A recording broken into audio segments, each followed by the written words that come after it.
Et si je vous disais que le plus grand mensonge de l'histoire n'a pas été proféré par des politiciens ou des gouvernements, mais par ceux qui étaient censés garder la vérité la plus sacrée de l'humanité? En 1677, un homme est mort avec un secret qui pouvait ébranler les fondements de toute la chrétienté. Son nom était Baruch Spinoza, et ce qu'il a découvert à propos de Jésus-Christ était si dangereux qu'on a tenté de l'effacer à jamais.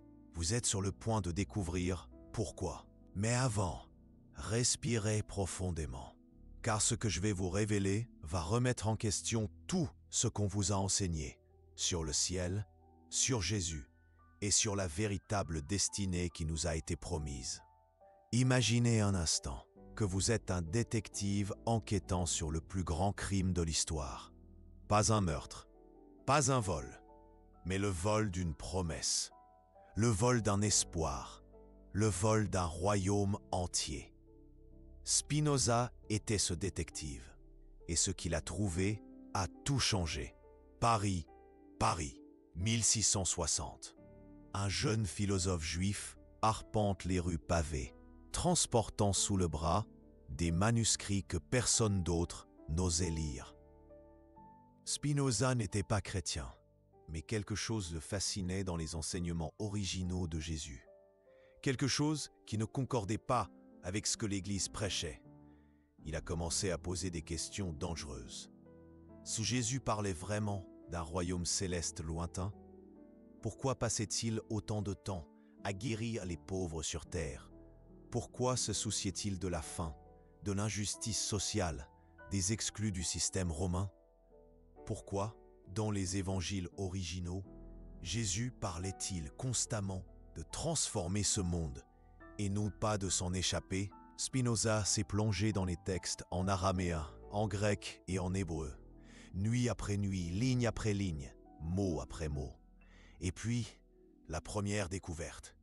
Le mot « royaume » que Jésus utilisait n'avait rien à voir avec un lieu après la mort. Basileia, tel était le mot grec original. Et Basileia ne signifiait pas un royaume éthéré dans les nuages. Il signifiait un système de gouvernement, un nouvel ordre social, une transformation réelle, ici, dans ce monde. Parmi les personnes qui respirent, qui saignent et qui rêvent, Jésus ne promettait pas une fuite de la réalité. Il promettait sa transformation.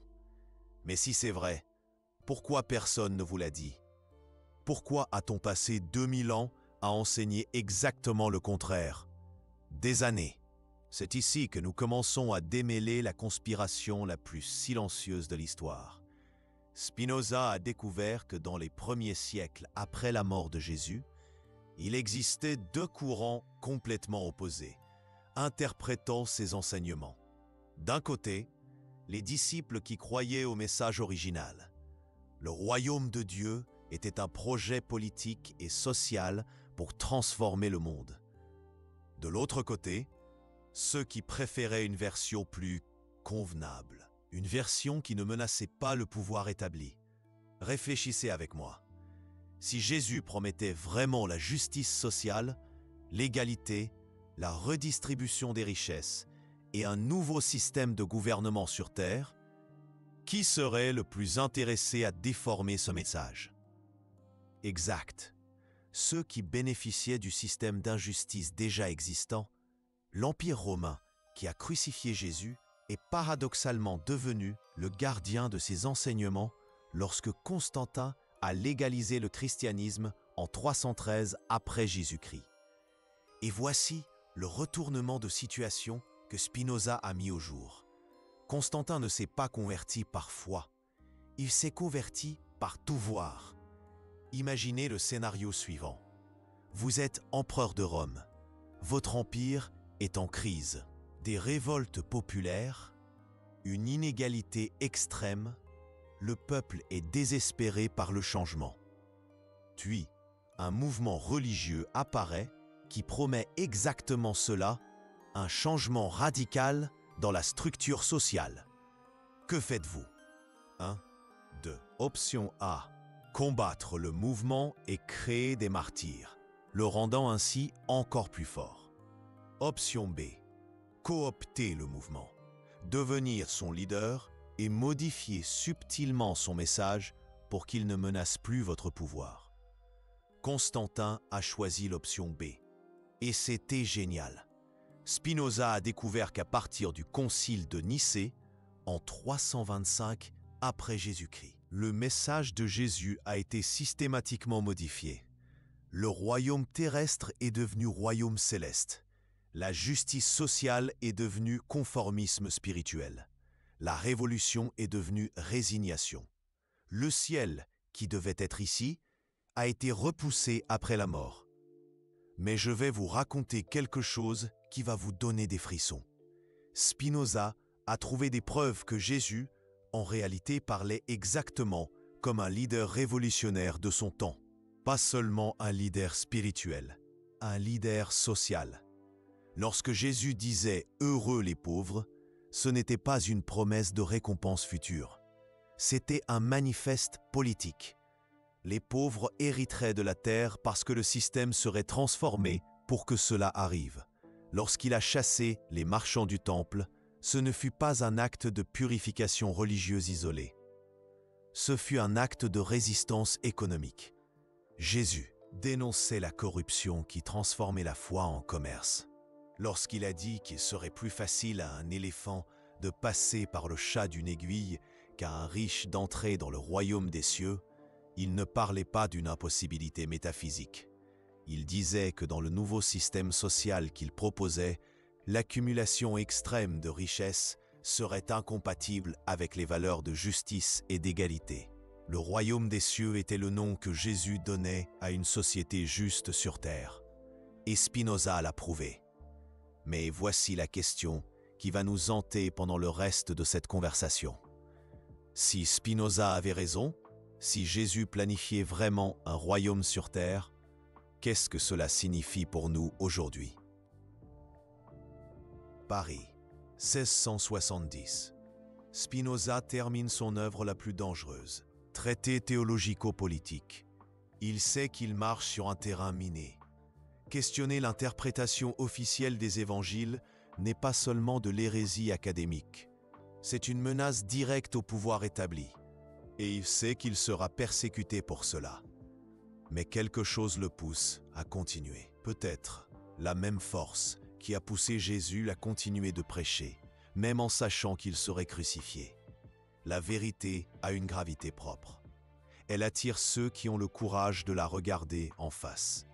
Spinoza commence à cartographier, verset par verset, comment le message original a été modifié. Et ce qu'il découvre est systématiquement troublant.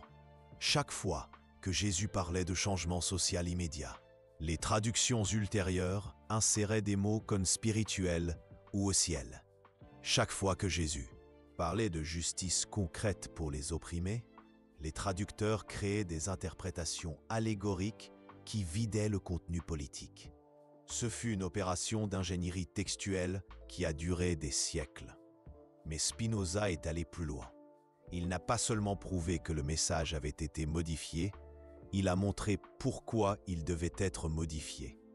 Et c'est ici que nous entrons dans la partie la plus sombre de cette histoire. Si Jésus proposait vraiment un nouveau modèle de société basé sur l'égalité, la fraternité et la justice sociale, ce modèle était une menace directe, non seulement pour l'Empire romain, mais pour tout système basé sur la concentration du pouvoir et de la richesse. L'Église, devenue l'une des plus grandes propriétaires terriennes de l'Europe médiévale, n'avait évidemment aucun intérêt à promouvoir un christianisme remettant en question la propriété privée extrême. Elle ne voulait pas de ce genre de révolution. Les rois, se prétendant élus par Dieu, ne souhaitaient pas non plus un christianisme contestant l'autorité politique fondée sur la naissance plutôt que sur le mérite. L'ordre établi était menacé. Imaginez le bouleversement. Les marchands, s'enrichissant par l'usure et la spéculation, ne voulaient certainement pas d'un christianisme condamnant l'exploitation économique. Leur prospérité reposait sur ce système. Alors, Tous ont conspiré pour créer une version apprivoisée de Jésus. Un Jésus bénissant le statu quo au lieu de le menacer. Un Jésus promettant des récompenses célestes à ceux qui acceptaient les injustices terrestres. Une stratégie maîtressément mise en place. Et cela a fonctionné. Pendant 2000 ans, cela a fonctionné. Un succès implacable. Mais Spinoza a exhumé la vérité. Et la vérité, c'est que nous avons été trompés sur notre propre destin. Une révélation époustouflante. Cela vous fait réfléchir, n'est-ce pas? Lorsque vous priez pour aller au ciel, vous devriez peut-être vous efforcer d'amener le ciel ici-bas.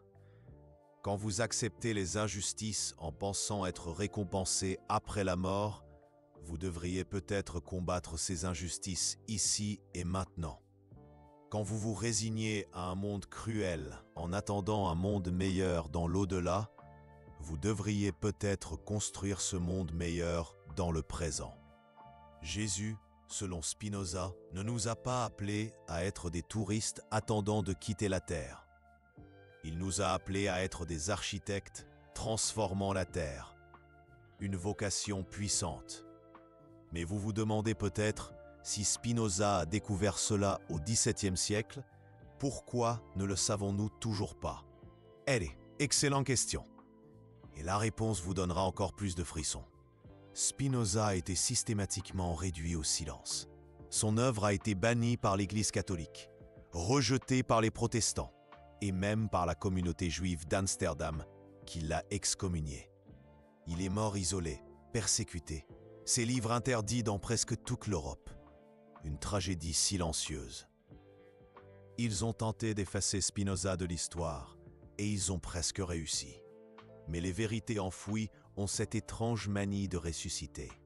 Au XIXe siècle, des intellectuels allemands ont redécouvert Spinoza.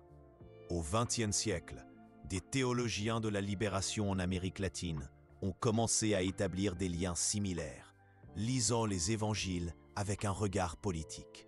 Et au XXIe siècle, des archéologues et des historiens trouvent des preuves physiques, confirmant les intuitions de Spinoza. La vérité remonte à la surface. Et maintenant, vous êtes l'une des premières personnes à avoir accès complet à cette découverte. Un privilège immense. Mais je vais vous poser une question qui pourrait tout changer. Que ferez-vous de cette information? Ça, car une chose est de découvrir que nous avons été trompés sur le destin que Jésus nous a promis. Une autre est de décider si nous allons continuer à vivre en nous fondant sur le mensonge ou si nous aurons le courage de vivre en nous fondant sur la vérité. Et la vérité, selon Spinoza, c'est que le royaume que Jésus a promis n'était pas dans le ciel. Il était entre nos mains. Il l'a toujours été. La question est, l'est-il encore? Permettez-moi de vous montrer exactement comment Spinoza est arrivé à cette conclusion qui a tout changé. Et vous serez impressionné par la simplicité géniale de sa méthode. Spinoza a fait quelque chose qu'aucun théologien n'avait osé faire auparavant. Il a traité la Bible comme n'importe quel autre document historique. Sans vénération, sans peur, sans préjugés, comme un enquêteur analysant des preuves. Une approche révolutionnaire. Et la première preuve qui a attiré son attention était criante. Jésus parlait araméen, mais les évangiles ont été écrits en grec. Et entre l'araméen de Jésus et le grec des évangiles, il n'y avait pas seulement une barrière linguistique, il y avait une barrière culturelle et politique gigantesque. L'araméen était la langue des opprimés. Le grec était la langue des dominants. Spinoza a compris que dès la première traduction, le message de Jésus est passé par le filtre de ceux qui avaient intérêt à l'apprivoiser. Les scribes grecs n'étaient pas neutres. Ils faisaient partie du système que Jésus menaçait. Imaginez que vous essayez de traduire un discours révolutionnaire dans la langue de l'élite que ce discours prétend renverser.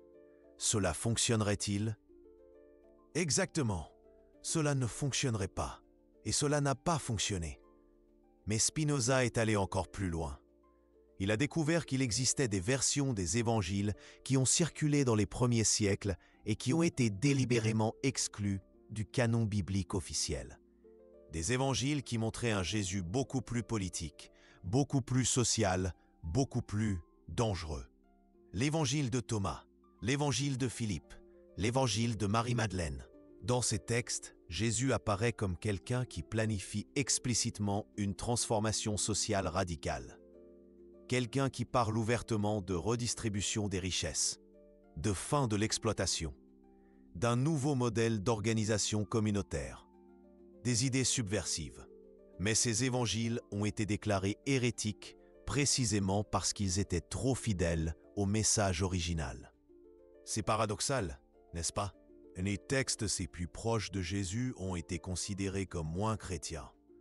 Spinoza a compris que ce n'était pas une coïncidence. C'était une opération délibérée de contrôle narratif.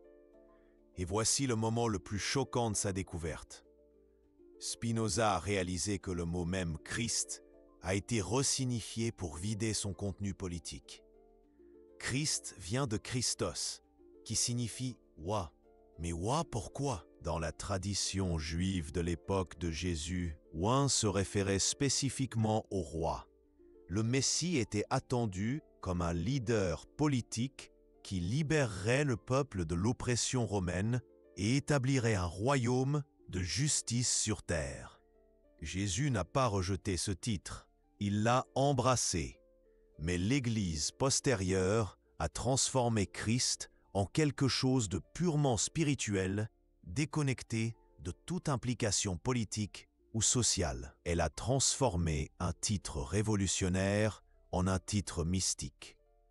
Une manipulation subtile mais efficace. Ce fut une opération de vidage sémantique qui a duré des siècles, et Spinoza a documenté chaque étape de cette opération. Il a montré comment, concile après concile, siècle après siècle, chaque élément social et politique du message de Jésus a été extrait, réinterprété ou tout simplement ignoré. Lorsque Jésus a dit « Mon royaume n'est pas de ce monde », l'Église a interprété cela comme « Mon royaume n'est pas dans ce monde ». Mais Spinoza a prouvé que la phrase originale en grec indiquait que le royaume de Jésus n'était pas conforme aux normes de ce monde. Ce n'était pas un royaume basé sur la violence, l'exploitation et la domination comme les royaumes terrestres de l'époque.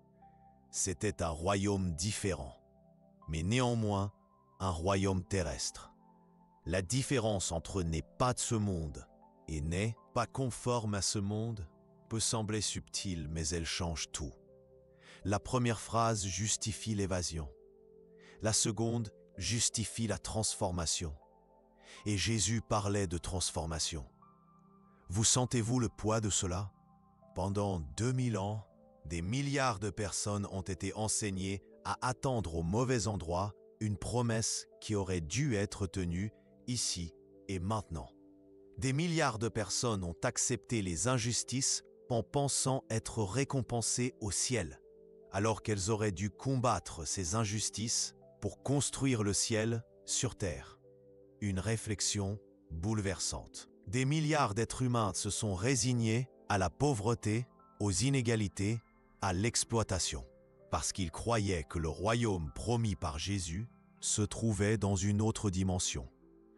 Une dimension céleste inaccessible. Une promesse lointaine. Un rêve irréalisable. Mais Spinoza, grand Spinoza, a prouvé que le royaume promis par Jésus se situe bel et bien dans cette dimension, ici, maintenant. Il ne dépend que de nous d'avoir le courage de le construire. Et savez-vous ce qui est le plus impressionnant? Spinoza a démontré que Jésus a laissé des instructions précises sur la manière de construire ce royaume. Les paraboles, elles n'étaient pas de simples histoires morales, non. Elles étaient des manuels pratiques d'organisation sociale, des guides concrets pour une société nouvelle. La parabole des talents, elle ne concernait pas le développement spirituel individuel, mais la façon d'utiliser les ressources collectives au bénéfice de toute la communauté. Une gestion collective et responsable. La parabole du bon samaritain, elle ne portait pas seulement sur la charité, mais sur la nécessité de briser les barrières ethniques et sociales pour créer une société plus inclusive. Une société fraternelle, un idéal de fraternité. La parabole des ouvriers de la vigne, elle ne traitait pas de récompense céleste, mais d'égalité salariale. Peu importe l'heure à laquelle chacun a commencé à travailler. Une justice sociale impitoyable. Jésus donnait littéralement des instructions sur la façon d'organiser une société plus juste, une société plus équitable. Mais ces instructions ont été spiritualisées, décontextualisées, rendues presque irréalistes, jusqu'à devenir irrélevantes pour la vie pratique. Spinoza a répolitisé Jésus, et cela fut révolutionnaire au XVIIe siècle. Imaginez l'impact que cela aurait aujourd'hui. Réfléchissons ensemble. Nous vivons une époque où les inégalités sociales atteignent des sommets, des niveaux jamais vus dans l'histoire de l'humanité. Une époque où les crises environnementales menacent la survie de l'espèce. Une époque où les systèmes politiques traditionnels s'effondrent, où les structures de pouvoir sont mises à mal. Et c'est précisément à ce moment-là que nous découvrons que la plus grande figure spirituelle de l'histoire occidentale ne promettait pas une évasion de ces problèmes, mais offrait des solutions concrètes, des instructions précises pour les résoudre. Serait-ce une cohé? À où vivons-nous l'époque où cette vérité enfouie doit remonter à la surface? Où la vérité doit triompher? Permettez-moi de vous montrer un lien, un parallèle saisissant, qui vous donnera des frissons. Spinoza écrivait au XVIIe siècle, pendant la première grande crise du capitalisme mercantile, une époque de concentration extrême des richesses, d'exploitation coloniale et de formation des premiers États-nations modernes. Nous vivons au XXIe siècle, pendant la première grande crise du capitalisme financier mondial, une époque de concentration extrême des richesses, d'exploitation environnementale et d'effondrement des États-nations traditionnels. Les crises sont différentes, mais la structure est la même. Et la solution que Jésus proposait, selon Spinoza, reste pertinente. Une réorganisation sociale basée sur la justice, l'égalité et la durabilité. Mais voici ce qui m'impressionne le plus dans la découverte de Spinoza. Il a compris que Jésus ne se contentait pas de critiquer le système injuste de son époque. Il proposait un système alternatif, un système précis, avec des caractéristiques bien définies. Propriété commune des ressources de base, décisions prises collectivement, économie basée sur les besoins réels plutôt que sur l'accumulation infinie. Leadership rotatif au lieu de concentration du pouvoir. Spinoza a trouvé, dans les écrits fondateurs, le premier manifeste d'organisation sociale alternative de l'histoire occidentale. Et ce manifeste a été enterré pendant 2000 ans. Jusqu'à aujourd'hui, parce que vous êtes en train d'écouter ceci, et je sais que quelque chose en vous résonne avec cette vérité. Je le sais parce qu'il est impossible d'entendre cette information et de rester exactement le même qu'avant. Lorsque vous découvrez que vous avez été trompé sur votre propre destin, lorsque vous découvrez que la promesse la plus importante de votre culture a été déformée, lorsque vous découvrez que le problème n'est pas votre insuffisance pour le ciel, mais que le ciel est insuffisant pour vous, quelque chose change, et ce changement est irréversible. Mais je vais vous poser une question qui est peut-être la plus importante de votre vie.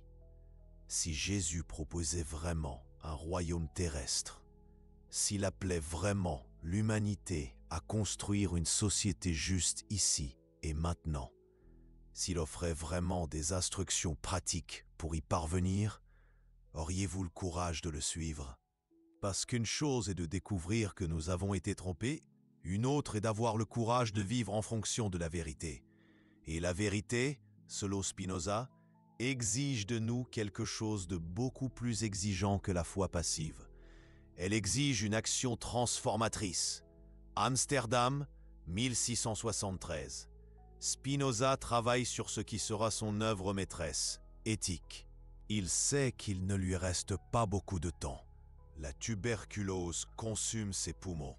Mais il sait aussi qu'il est sur le point de compléter un puzzle qui a commencé par son étude de Jésus. Parce que Spinoza a compris quelque chose qui va vous impressionner. Si Jésus avait raison au sujet du royaume terrestre, s'il est vraiment possible de construire une société basée sur l'amour, la justice et l'égalité, alors il y a quelque chose de fondamentalement faux dans ce qu'on nous a enseigné sur la nature humaine. On nous a dit que nous sommes naturellement égoïstes, violents, compétitifs, que nous avons besoin d'autorité extérieure pour nous contrôler, que nous ne pourrions jamais vivre en harmonie sans hiérarchie rigide et système de punition. Mais si Jésus proposait une société coopérative et égalitaire, c'est parce qu'il croyait que c'était possible. C'est parce qu'il voyait en l'humanité une capacité de transformation que nos gouvernants et nos leaders religieux préfèrent que nous ignorions. Spinoza a consacré les dernières années de sa vie à prouver philosophiquement ce que Jésus avait démontré pratiquement. Les êtres humains sont naturellement coopératifs, capables d'amour inconditionnel et enclins à la justice lorsqu'ils ne sont pas corrompus par des systèmes basés sur la peur et la rareté. La nature humaine n'est pas le problème. Le problème, ce sont les systèmes qui la déforment. Et le royaume que Jésus proposait serait un système qui libérerait notre vraie nature au lieu de la réprimer. Cela change tout, n'est-ce pas? Si nous sommes naturellement bons, mais que des systèmes mauvais nous rendent mauvais, alors la solution n'est pas de mieux contrôler les gens. La solution est de construire de meilleurs systèmes. Et c'est exactement ce que Jésus proposait. Non pas un système de contrôle plus sophistiqué, mais un système de libération plus complet.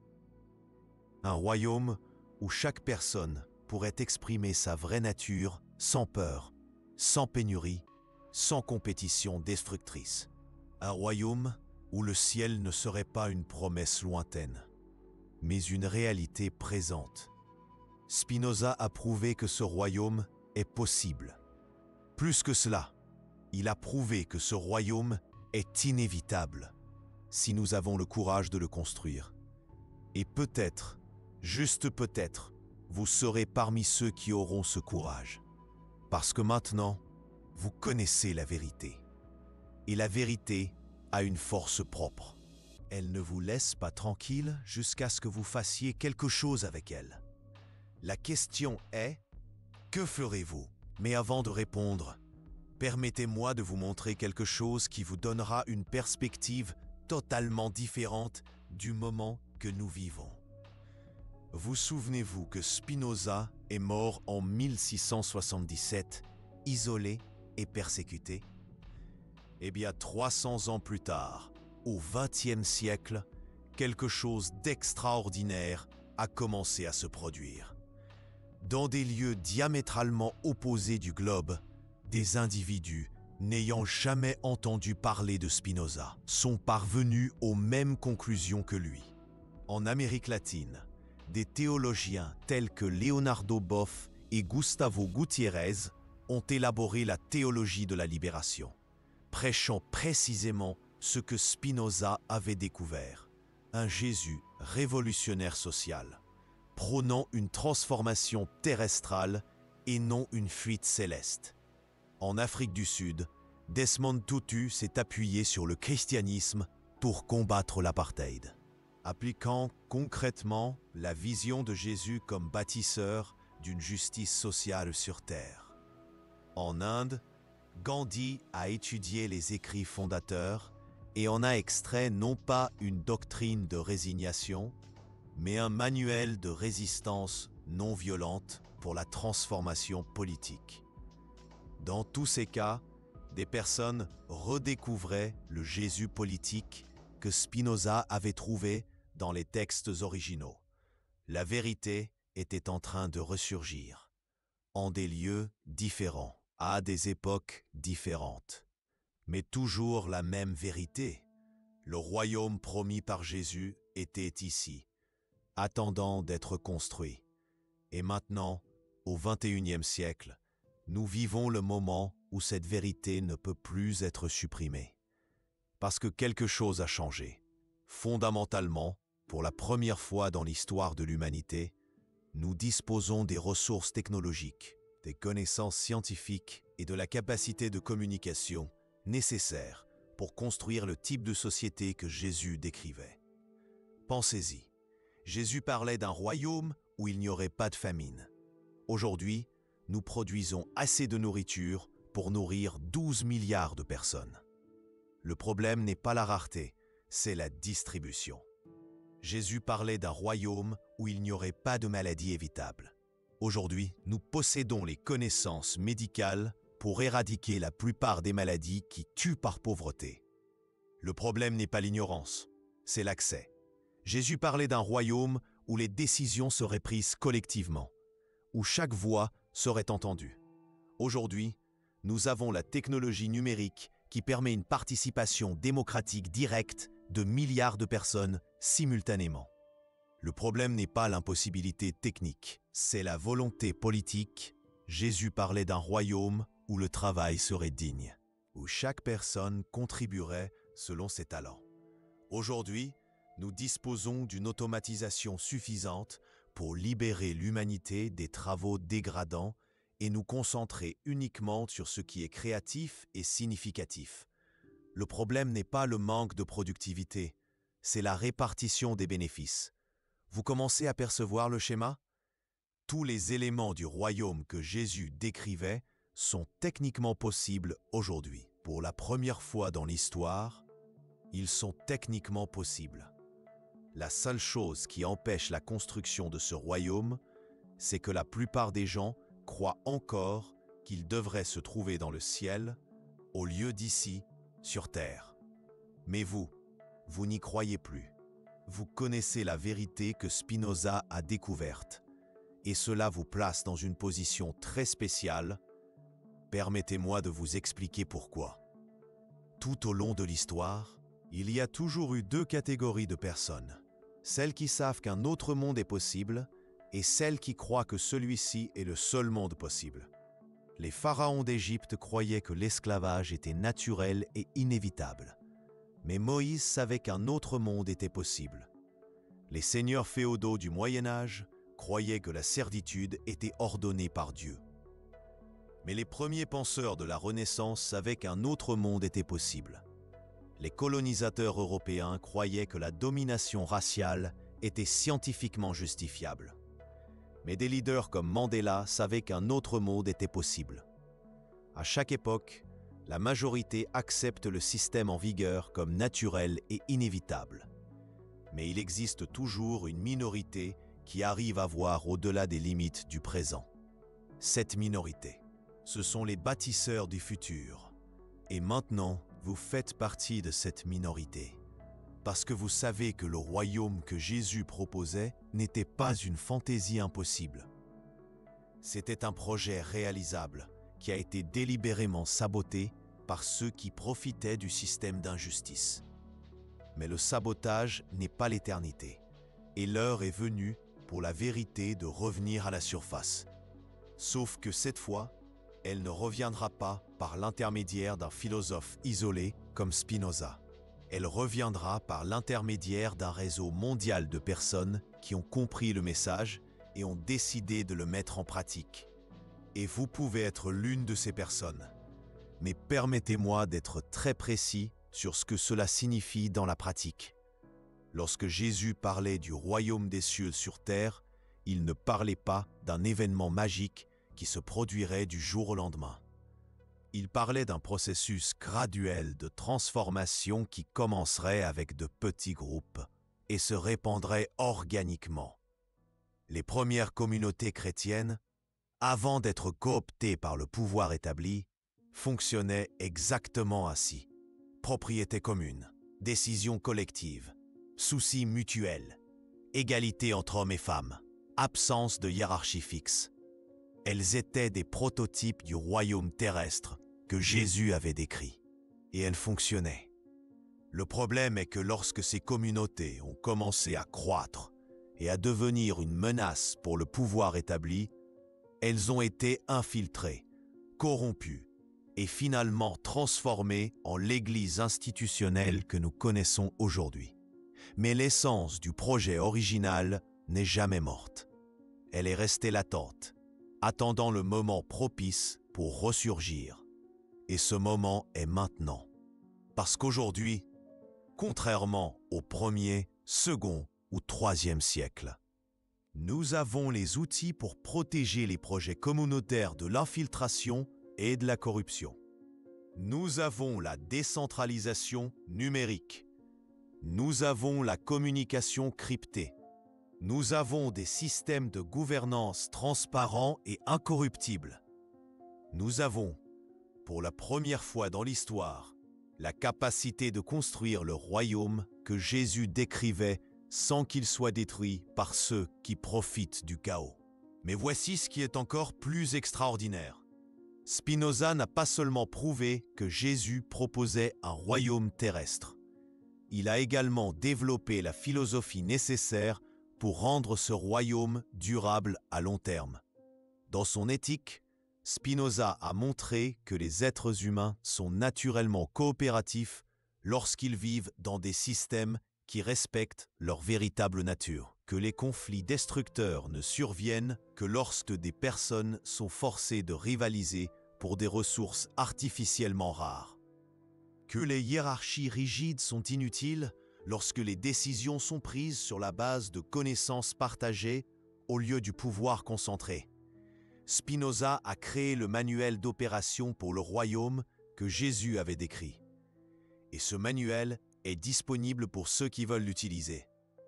Imaginez un instant ce que ce serait de vivre dans une communauté basée sur les principes que Jésus proposait et que Spinoza a développés. Une communauté où vous vous réveillez le matin en sachant que vos besoins fondamentaux sont garantis. Non pas parce que vous avez réussi à rivaliser contre les autres, mais parce que le bien-être de chaque membre est une responsabilité collective. Une communauté où vous passez votre journée à faire un travail qui a un sens pour vous, non pas parce que vous avez besoin de survivre, mais parce que vous voulez contribuer. Eh bien, imaginez une communauté où vous participez aux décisions qui affectent votre vie, non pas par le biais de représentants lointains, mais grâce à un dialogue direct avec vos concitoyens, avec les personnes avec qui vous partagez votre quotidien. Imaginez une communauté où vous résolvez les conflits par la compréhension mutuelle et non par l'imposition d'une autorité extérieure, où le consensus, le dialogue prévalent. Imaginez une communauté où vous vous épanouissez en tant qu'individu, dans un contexte de soutien mutuel, et non dans un contexte de compétition destructrice, où la coopération, l'entraide sont les maîtres mots. Imaginez, ce n'est pas une utopie impossible, c'est une description précise du royaume que Jésus proposait et que Spinoza a prouvé être réalisable. Spinoza, cet esprit brillant, cet observateur acéré de la condition humaine. Et de telles communautés sont déjà en train de se construire partout dans le monde. En Danemark, il existe des écovillages où des centaines de personnes vivent selon ces principes depuis des décennies. Dans des kibbutzim israéliens transformés, dans des intentional communities américaines, dans des projets d'économie solidaire brésiliens, des expériences inspirantes, des exemples concrets. La différence, c'est qu'aujourd'hui, pour la première fois, ces expériences locales peuvent se connecter globalement et créer une alternative systémique réelle au modèle dominant, un véritable contre-pouvoir. Le royaume des cieux sur terre n'est plus un rêve, C'est un projet en cours. Un projet ambitieux, mais porteur d'espoir. Et vous pouvez en faire partie. Mais je vais vous poser une question, peut-être la plus importante. Êtes-vous prêt à vivre en accord avec ce que vous savez maintenant être vrai? Parce que, une chose est d'accepter intellectuellement que Jésus proposait un royaume terrestre. Une autre chose est de réorganiser votre vie en fonction des valeurs de ce royaume. Un chemin exigeant. Une profonde transformation. Une chose est de s'indigner du fait que nous avons été trompés pendant 2000 ans. Une autre chose est d'avoir le courage d'arrêter de vivre sur la base du mensonge, de briser les chaînes de l'illusion. Une chose est de comprendre qu'un autre monde est possible. Une autre chose est de commencer à construire ce monde. Passer de la théorie à la pratique, de la contemplation à l'action. Et Jésus, selon Spinoza, ne s'intéressait pas à des disciples qui se contentaient d'approuver ses idées. Il s'intéressait à des collaborateurs qui les mettaient en pratique, des acteurs du changement, des bâtisseurs d'un monde meilleur. Le royaume des cieux, sur terre, ne sera pas construit par des personnes qui attendent que les autres fassent le travail. Il sera construit par des personnes qui comprennent qu'elles sont elles-mêmes le travail. Chaque individu compte. Chaque action est significative. Alors laissez-moi vous le redemander, mais de manière plus précise. Que ferez-vous, concrètement, avec ce que vous venez de découvrir? Conserverez-vous cette information comme une simple curiosité historique? La partagerez-vous avec quelques amis avant de retourner à votre vie normale? Ou comprendrez-vous que vous avez reçu une responsabilité? Parce que lorsque vous découvrez que le destin promis par la plus grande figure spirituelle de l'histoire occidentale n'était pas dans le ciel, mais entre vos mains, cette découverte s'accompagne d'une obligation implicite, l'obligation de faire quelque chose, une obligation morale, une responsabilité envers soi-même et envers l'humanité. Spinoza a compris cela. C'est pourquoi il a consacré toute sa vie à développer les outils philosophiques nécessaires à la construction durable du royaume de Jésus. C'est pourquoi il a accepté la persécution, l'isolement et une mort prématurée. Un sacrifice immense pour la vérité. Il savait que découvrir la vérité n'est que la première étape. La deuxième étape est de vivre en accord avec elle, quelles que soient les conséquences. Une démarche exigeante, mais profondément libératrice. Et maintenant, cette responsabilité vous revient. Une lourde charge, un grand honneur. Mais voici ce qui est le plus beau dans toute cette histoire. Vous n'êtes pas seul. Spinoza est mort isolé. Mais vous n'avez pas besoin de vivre isolé. Parce que la vérité qu'il a découverte se répand. Lentement, mais de manière irréversible. Un mouvement inexorable, un courant de changement. À chaque personne qui découvre qu'elle a été trompée sur son propre destin. À chaque personne qui comprend que le royaume promis était là depuis toujours. À chaque personne qui décide d'arrêter d'attendre et de commencer à construire, le projet se renforce. Et il arrivera un moment de masse critique, un moment où suffisamment de personnes auront découvert la vérité et auront décidé d'agir en conséquence. Un moment où la transformation sociale que Jésus proposait deviendra inévitable. Spinoza appelait ce moment la multitude, le moment où des individus isolés deviennent une force collective capable de transformer la réalité. Un point de bascule, un moment de rupture. Et peut-être que ce moment est plus proche qu'on ne le pense. Parce que nous vivons à une époque de crise systémique mondiale, économique, environnementale, politique, sociale. Une époque où les systèmes existants sont clairement en échec et où les gens sont conscients de la nécessité d'un changement profond. C'est exactement dans ce type de moment historique que les vérités enfouies ont l'habitude de refaire surface. C'est exactement lorsque le vieux monde s'effondre que le nouveau monde devient possible. Une opportunité unique, un tournant historique. Et le nouveau monde qui est en train d'émerger pourrait être le royaume que Jésus décrivait. Il ne sera pas identique. Il sera adapté aux possibilités et aux défis du XXIe siècle.